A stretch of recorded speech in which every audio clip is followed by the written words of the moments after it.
گرمیوں میں گاتا بجاتا رہا اور اس نے کھانا جمع نہیں کیا، تو اس حصے میں سے بھی غیر ضروری باتوں کا نکال کر صرف اتنا کہا جا سکتا ہے کہ the grasshopper was busy making music in summer. تو یہاں آپ نے دیکھا the grasshopper was busy making music in summer، اور باقی چیزوں کو کٹ کر کے کس طرح سے اس کو ہم نے مختصر یعنی چھوٹا کر دیا ہے۔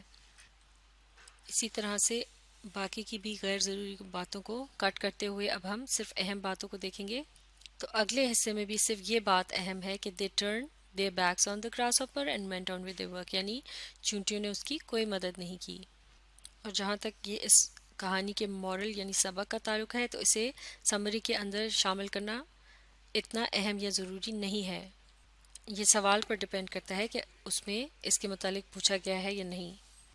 تو یہ جو عمل ابھی میں نے آپ کے سامنے کیا جس میں میں نے غیر ضروری باتوں کو کٹ کیا اور کچھ لمبی باتوں کو چھوٹا کرنے کی کوشش کی، یہ عمل ایڈیٹنگ کہلایا جاتا ہے۔ اب میں باقی بچی ہوئی لائنوں کو پڑھنے کی کوشش کروں گی، اسے ریڈ کرنا کہتے ہیں، یعنی یہ ہے ریڈنگ کا عمل، یہ ایک قسم کا ہم اسے ری چیک کر رہے ہیں اور پھر اس کے بعد اسے ری رائٹ کیا جائے گا یعنی اسے لکھا جائے گا اور وہ کہلایا جائے گا draft 1۔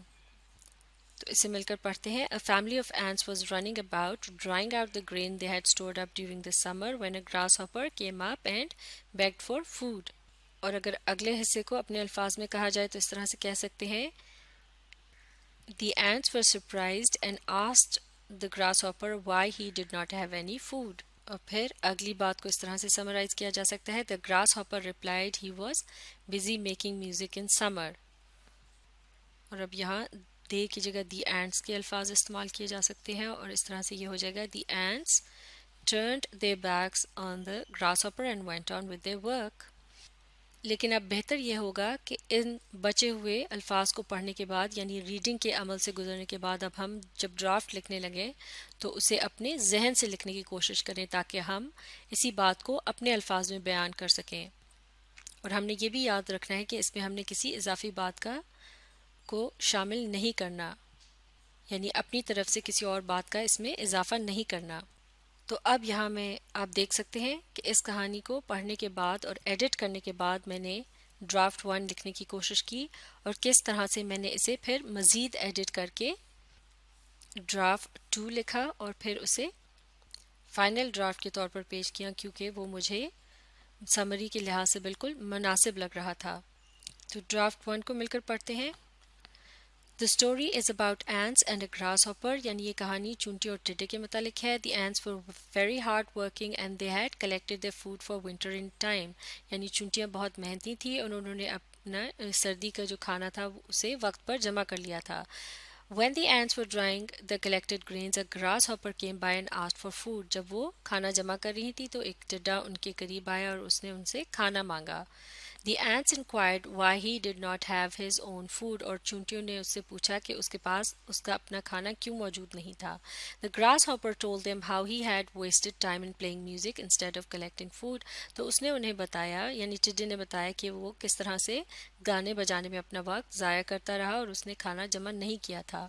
The ants refused to help him، چونٹیوں نے اس کی مدد کرنے سے انکار کر دیا۔ Therefore the moral of the story is that we should never waste our time when we have some important work to do، we should play in our free time۔ تو لہٰذا چونٹیوں نے اس کی مدد کرنے سے انکار کر دیا۔ تو اس کہانی میں ہمیں یہ سبق ملتا ہے کہ ہمیں اگر کوئی اہم کام کرنا ہو تو اس وقت ہمیں اپنا وقت نہیں ضائع کرنا چاہیے اور کھیل کو صرف فارغ وقت میں کھیلنا چاہیے۔ تو اس ڈرافٹ 1 کو لکھ لینے کے بعد مجھے یہ محسوس ہوا کہ یہ ابھی بھی خاصا لمبا ہے اور اسے 1/3 الفاظ تک لانے کے لیے میں نے اس میں سے مزید غیر ضروری باتوں کو جیسا کہ یہاں جو ذکر کیا گیا ہے کہ کس طرح سے چونٹیاں جو ہے دانے کو خشک کرنے کی کوشش کر رہی تھی اور کس طرح سے گراس ہاپر ان کے قریب آیا وغیرہ، اس طرح کی باتوں کو میں نے یہاں سے اس میں سے کٹ کر دیا ہے۔ اس کے علاوہ یہ جو آخری حصہ ہے جس میں کہانی کے سبق سے متعلق بتایا گیا ہے اسے بھی میں نے یہاں سے نکال دیا ہے۔ تو ڈرافٹ 1 کو ایڈٹ کرنے کے بعد پھر میں نے اسے ریڈ کیا اور پھر اپنے ذہن سے اپنے الفاظ میں یعنی آسان الفاظ میں اسے یہاں لکھنے کی کوشش کی اور اس طرح سے یہ بن گیا ڈرافٹ 2۔ اسے مل کر پڑھتے ہیں۔ This story is about ants and a grasshopper. یعنی یہ کہانی چونٹی اور ٹڈے کے متعلق ہے. The ants were very clever and smart. چونٹیاں جو تھیں وہ بہت چالاک اور ہوشیار تھیں. They collected their food in summer to use it for winter. انہوں نے گرمیوں میں سردیوں کے لیے کھانا جمع کر لیا تھا. The grasshopper wasted his time in playing music and did not have any food for winter. جبکہ ٹڈے نے گانے بجانے میں اپنا وقت ضائع کیا تھا اور سردیوں میں اس کے پاس کھانے کے لیے کچھ نہیں تھا. When he became hungry and asked the ants for food, they refused to help him. اور جب اسے بھوک لگی تو اس نے چونٹیوں سے کھانا مانگا لیکن انہوں نے اس کی مدد کرنے سے انکار کر دیا. تو اس طرح سے آپ نے دیکھا یہ ہے ڈرافٹ 2. یہ اصل پیسج کا جو ہے صرف 1/3 حصہ ہے. اس میں صرف اہم باتوں کو شامل کیا گیا ہے اور اپنی طرف سے کسی بات کا اضافہ نہیں کیا گیا. لہٰذا یہ سمری کے اصولوں کے عین مطابق ہے اور اس میں مزید کچھ ایڈٹ وغیرہ کرنے کی گنجائش نہیں ہے. لہٰذا اس ڈرافٹ 2 کو میں نے فائنل ڈرافٹ کے طور پر پیش کیا ہے. تو لہٰذا اس طرح سے سمری کی جاتی ہے اور اس ویڈیو سے آپ فائدہ اٹھانے کے لیے اسے بار بار ری پلے کر کے اس کے ساتھ ساتھ پڑھنے سمجھنے اور لکھنے کی پریکٹس جاری رکھیے. اس سے اگلی ویڈیو میں ہم اسی کہانی سے متعلق پیرافریزنگ کرنے کا یعنی تشریح کرنے کا طریقہ سیکھیں گے.